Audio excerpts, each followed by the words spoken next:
சிக்கனை வச்சு அதில் தந்தூரி மசாலாலாம் ஆட் பண்ணி அதை நல்லா ஒரு 1 hour பக்காவாக மேரினேட் பண்ணி ஒரு சூப்பரான சிக்கன் பிரியாணி எப்படி பண்ணணும்னு பார்க்கலாம்.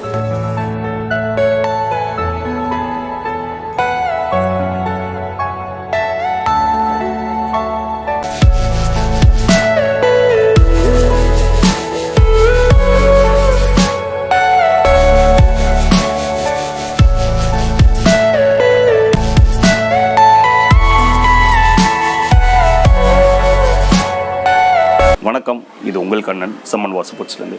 இந்த வீடியோவில் நம்ம சிக்கனை வச்சு அதில் தந்தூரி மசாலாலாம் ஆட் பண்ணி அதை நல்லா ஒரு 1 hour பக்காவாக மேரினேட் பண்ணி ஒரு சூப்பரான சிக்கன் பிரியாணி எப்படி பண்ணணும்னு பார்க்கலாம் வாங்க.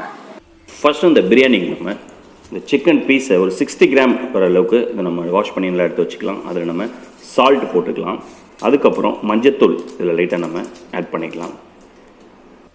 மஞ்சத்தூள் ஆட் பண்ண பிறகு இந்த தந்தூரி மேரினேட் மசாலாவுக்கு ஜிஞ்சர் கார்லிக் பேஸ்ட், இஞ்சி பூண்டு விழுது தேவைக்கேற்ற மாதிரி நம்ம இதில் சேர்த்துக்கலாம். அதுக்கப்புறம் லெமன் ஜூஸ் அதையும் நம்ம இதில் ஆட் பண்ணிடலாம். இப்போ இந்த salt, lemon juice, ginger garlic paste, மஞ்சத்தூள் இது எல்லாமே நல்லா இந்த சிக்கனுக்குள்ளே ஏறுற மாதிரி நல்லா பக்காவாக மிக்ஸ் பண்ணிக்கலாம். இந்த மாதிரி நம்ம பெரிய பெரிய பீஸாக இந்த பிரியாணிக்கு நம்ம போட்டதுனால இந்த மாதிரி மிக்ஸ் பண்ணி ஒரு 1/2 hour ஊற வச்சு அதுக்கப்புறம் இதில் தயிர் மசாலாலாம் சேர்க்கும்போது ரொம்பவே சூப்பராக இருக்கும் இந்த தந்தூரி மேரினேட் சிக்கன். இப்போ அதை அப்படியே நம்ம ஊற வச்சுக்கலாம் ஒரு 1/2 hour. ஒரு 1/2 hour ஆனதும் இதில் நம்ம தயிர் ஆட் பண்ணிக்கலாம். ஆக்சுவலாக நம்ம பிரியாணியில் தயிர் ஆட் பண்ண போகிறதில்ல, ஸோ அதனால் இதிலே நம்ம தயிர் சேர்த்து ஆட் பண்ணிக்கலாம். அதுக்கப்புறம் ஒரு அட்ராக்டிவான கலர் கொடுக்கறதுக்கு நம்ம காஷ்மீரி சில்லி பவுடர் சேர்த்துக்கலாம் அந்த சிக்கனுக்கு. அதுக்கப்புறம் ஜீரகத்தூள், ஜீரா பவுடர் இதில் நம்ம ஆட் பண்ணிக்கலாம் அந்த சில்லி பவுடர் மேலேயே. கரம் மசாலா பவுடர் ஆட் பண்ணிக்கலாம். அதுக்கப்புறம் மேங்கோ பவுடர் இதில் நம்ம போட்டுக்கலாம். லைட்டாக தவாவில் ஹீட் பண்ண கஸ்தூரி மேத்தி இதில் ஆட் பண்ணிக்கலாம். தந்தூரி சிக்கன் அப்படின்னாலே இதில் மஸ்டர்ட் ஆயில் ஆட் பண்ணுவோம்.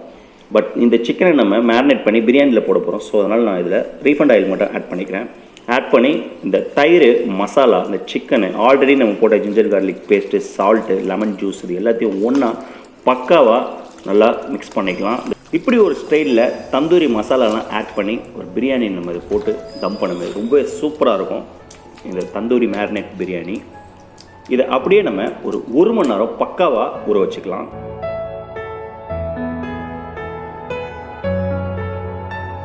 நம்ம வழக்கம் போல் பிரியாணிக்கு ஒரு பாட்டில் என்ன சூடானதும் பட்டை, கிராம்பு, அன்னாசி முக்கு, ஏலக்காய், பிரியாணி இலை அது எல்லாத்தையும் நல்லா அப்படி நம்ம ஃப்ரை பண்ணிக்கலாம். இந்த ஹோல் கரம் மசாலா ஃப்ரை ஆனதும் பிரியாணிக்கு ஸ்லைஸ் ஆனியன் இதில் ஆட் பண்ணி நல்லா ப்ரௌன் ஆகிற வரைக்கும் அதை அப்படியே நம்ம ஃப்ரை பண்ணிக்கலாம் ஒரு மீடியமான ஃப்ளேமில். வெங்காயம் ஒரு பொன்னிறம் வந்ததும் இதில் நம்ம இஞ்சி பூண்டு விழுது சேர்த்துடலாம். இந்த இஞ்சி பூண்டு விழுது சேர்த்து அது லைட்டாக கொஞ்சம் பச்சை வாடை போகிற அளவுக்கு நம்ம அதை வெங்காயத்தோடு நல்லா அப்படியே மிக்ஸ் பண்ணிக்கலாம். இந்த இஞ்சி பூண்டு விழுது லைட்டாக ஃப்ரை ஆன பிறகு இதில் நம்ம தக்காளி ஆட் பண்ணிக்கலாம். இதில் அதிகமாக தக்காளி நம்ம ஆட் பண்ண தேவையில்லை. ஆல்ரெடி நம்ம அந்த தந்தூரி மேரினேட் சிக்கன்லேயே தயிர் ஆட் பண்ணிருக்கோம். ஸோ புளிப்பு கரெக்டாக இருக்கும் இதில். ஸோ அதுக்கேற்ற மாதிரி ஆட் பண்ணிக்கலாம். அதுக்கப்புறம் காரத்துக்கு ஏற்ற பச்சை மிளகா இதில் நம்ம ஆட் பண்ணி அதையும் இதோட மிக்ஸ் பண்ணிக்கலாம். இந்த பிரியாணி ஒரு புளிப்பு, ஒரு காரசாரமான தந்தூரி மேரினேட் பிரியாணியாக இருக்கும். அதுக்கப்புறம் இதில் நம்ம லைட்டாக காஷ்மீரி சில்லி பவுடர் ஆட் பண்ணிக்கலாம். நம்ம ஆல்ரெடி அந்த சிக்கன்லேயும் ஆட் பண்ணியிருக்கோம். ஸோ அதனால் லைட்டாக அதில் காஷ்மீரி சில்லி பவுடர், லைட்டாக கரம் மசாலா அது ரெண்டுத்தையும் நம்ம ஆட் பண்ணி கொத்தமல்லி, புதினாவை இதில் நம்ம சேர்த்துடலாம். இப்போ இந்த வெங்காயம், தக்காளி, கொத்தமல்லி, புதினாவோட லைட்டாக ஒரு மிக்ஸ் கொடுத்த பிறகு நம்ம 1 மணி நேரம் ஊற வச்ச அந்த தந்தூரி மேரினேட் சிக்கனை இதில் நம்ம ஆட் பண்ணிடலாம். நம்ம ஆல்ரெடி இந்த சிக்கனில் தயிர், மசாலா இதெல்லாம் போட்டு ஒரு 1 மணி நேரம் சூப்பராக ஊற வச்சதுனால ரொம்பவே அருமையாக இருக்கும் இந்த பிரியாணி. நம்ம இந்த பிரியாணிக்கு இந்த சிக்கன் பீஸ் ஒரு 60 கிராம் நம்ம இது கட் பண்ணி போட்டதுனால லைட்டாக நம்ம தண்ணி சேர்த்து இதை ஒரு மிக்ஸ் கொடுத்து ஒரு அரை வேக்காடு மூடி போட்டு நம்ம அப்படியே வேக வச்சுக்கலாம் ஒரு மீடியமான ஃப்ளேமில். மூடி போட்டு ஒரு 10 நிமிஷம் மீடியமான ஃப்ளேமில் இந்த சிக்கனை குக் பண்ணதில் கமகமான ஒரு சூப்பரான தந்தூரி மேரினேட் சிக்கன் அப்படியே குக் ஆகிட்டு இருக்கு. இந்த தந்தூரி மேரினேட் சிக்கன் இப்போது நல்லா ஒரு அரை வேக்காடு வந்துடுச்சு. இப்போது இதில் நம்ம தண்ணியை ஆட் பண்ணி ஊற வச்ச பாஸ்மதி ரைஸை சேர்த்து இதை நம்ம தம் போடலாம். இப்போ இந்த தண்ணியை ஆட் பண்ணதை ஒரு மிக்ஸ் கொடுத்துட்டு இதில் நம்ம சால்ட் தேவைன்னா ஆட் பண்ணி இப்போ நம்ம செக் பண்ணிக்கலாம். ஆல்ரெடி நம்ம இந்த மேரினேட் பண்ண சிக்கனில் சால்ட் போட்டிருக்கோம். ஸோ இதில் சால்ட் செக் பண்ணிட்டு புதினா, கொத்தமல்லி ஆட் பண்ணி மூடி போட்டு இந்த தண்ணி நல்லா நம்ம அந்த சிக்கனோட கொதிக்க விடலாம். இப்போது அந்த தண்ணி நல்லா இந்த பிரியாணிக்கு பக்காவாக கொதிச்சிருச்சு. இப்போ நம்ம ஊற வச்ச பாஸ்மதி ரைஸை இதில் நம்ம போட்டுக்கலாம். நம்ம நார்மலாக பண்ணுற பிரியாணியை விட இந்த பிரியாணி ஒரு டிஃப்ரெண்ட்டாக இருக்கும். ஒரு புளிப்புத்தன்மை, ஒரு மசாலா, ஒரு ஸ்பைசி இதெல்லாம் கலந்து ஒரு அட்டகாசமான பிரியாணியாக இருக்கும் இந்த சிக்கன் பிரியாணி. இப்போ இந்த தண்ணியில் இந்த ஊற வச்ச ரைஸை போட்டு நம்ம அப்படியே ஒரு மிக்ஸ் கொடுத்து வேக விட்டுக்கலாம். இப்போ ரைஸ் நல்லா வெந்துருச்சு இந்த தண்ணியோட சேர்ந்து. இப்போ நம்ம தம் போடுற ஸ்டேஜ் வந்துருச்சு. இப்போ இதை நம்ம தம் போட்டுடலாம். ஃபைனலாக இதில் நம்ம நெய் போட்டு அதில் நம்ம ஹோம்மேட் பிரியாணி மசாலாவை தூவி விட்டு ஃபைனலாக புதினா, கொத்தமல்லி இதெல்லாம் போட்டு மூடி போட்டு அது மேலே ஒரு வெயிட் வச்சு ஒரு 20 நிமிஷம் பக்காவாக அப்படியே நம்ம தம் பண்ணிக்கலாம்.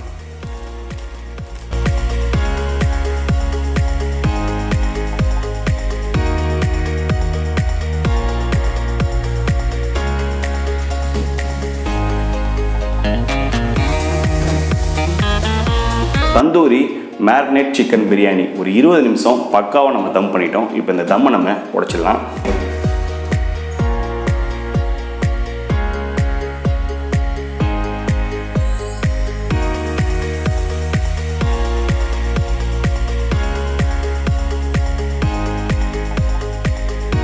இப்போ ஒரு சூடான ஒரு tandoori marinate chicken biryani ready ஆயிடுச்சு. இப்போ இந்த சிக்கன் பிரியாணி நம்ம பார்சல் பண்ணி சாப்பாடு கஷ்டப்பட்டுறவங்களுக்கு கொண்டு போய் கொடுத்துடலாம்.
ஒரு நல்ல முறையில் டேஸ்டான சிக்கன் பிரியாணி செஞ்சு அதை பார்சல் பண்ணி நீடி பீப்புள் கொண்டு போய் கொடுத்துட்டோம். நம்ம கூட மிஸ்ஸஸ் சசிகலா வர்தன் அவங்களும் சேர்ந்து சர்வீஸ் பண்ணாங்க. ரொம்பவே சந்தோஷமாக இருந்துச்சு. நம்ம செம்மன் வாஸ்து ஃபுட்ஸுக்கு எல்லோரும் சப்போர்ட் பண்ணுங்கள். நம்ம சேனலை சப்ஸ்கிரைப் பண்ணுங்கள். நம்ம பேஜை ஃபாலோ பண்ணுங்கள். இந்த வீடியோ பார்க்குற ஒவ்வொருத்தவங்க இந்த வீடியோவை ஷேர் பண்ணுங்கள். மீண்டும் ஒரு நல்ல வீடியோவில் நம்ம சந்திக்கலாம். நன்றி, வணக்கம்.